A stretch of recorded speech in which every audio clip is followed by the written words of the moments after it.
Perempuan ini sangat suka menonton televisi. Siaran kesukaannya adalah SCTV, yaitu sinetron. Dari sinetron Buku Harian Istri, Badai Pasti Berlalu, hingga FTV.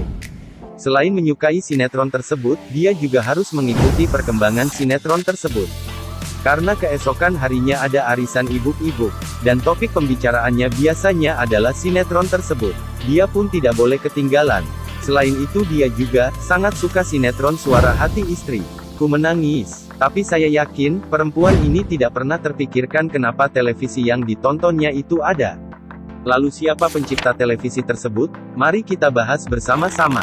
Tapi sebelum lanjut, klik like, subscribe dan share sebanyak-banyaknya ya. Pada tahun 1884 ilmuwan Paul Nipkow asal Jerman, mengembangkan sebuah perangkat disk scanning, yang disebut dengan Nipkow disk. Fungsi alat ini terdiri dari disk karton dengan serangkaian lubang persegi, terletak dalam posisi spiral. Ketika dikombinasikan dengan photoelectric cell dan putaran, Nipkow disk mampu men-scan area terang dan gelap dan mengkonversi informasi dari sinyal listrik. Dengan menggunakan second disk dan digabungkan dengan yang pertama, Nipkow mampu mengubah signal ke gambar visual dasar. Ide inilah yang kemudian dikembangkan oleh John Logie Baird, sistem dengan sinyal yang bisa dikirim melalui gelombang elektromagnetik nirkabel. John Logie Baird merupakan insinyur asal Skotlandia yang lahir pada tanggal 13 Agustus tahun 1888.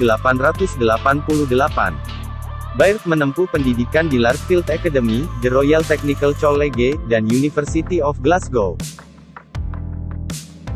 Selama tahap perkembangan, John Logie Baird kurang mendapatkan dukungan keuangan, karena sebagian besar investor menganggap ide Baird sebagai hal yang kurang menarik. Sementara, John Logie Baird hidup dalam kondisi miskin. Selama itu Baird bekerja sebagai penjual sepatu dan seorang marketing silet. Ia hanya cukup untuk membayar makanan, tempat tinggal, dan perlengkapan mekanik. Banyak temuan prototipenya digunakan untuk barang keperluan rumah tangga seperti kue kaleng, jarum rajut, lampu sepeda, dan string. Kemudian di tahun 1923, Baird mulai kembali mencoba mempelajari mesin untuk mentransmisi gambar, sekaligus suara, lewat radio. Lalu ia berhasil mengirim citra kasar melewati transmitter tanpa kabel ke receiver yang berjarak beberapa meter. Karena penemuannya berhasil, dia berlari ke lantai bawah toko dan menyuruh seorang anak muda untuk menjadi orang pertama yang gambarnya bisa ditangkap oleh televisi.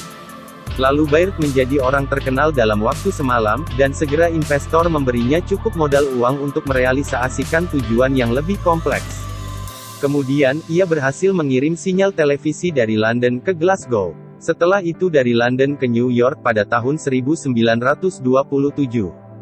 Saat itulah John Logie Baird tercatat sebagai penemu televisi pertama. Send moving pictures through the air, as they said at the time. Tahun 1929, BBC menggunakan teknologi Baird untuk menyiarkan program televisi pertamanya.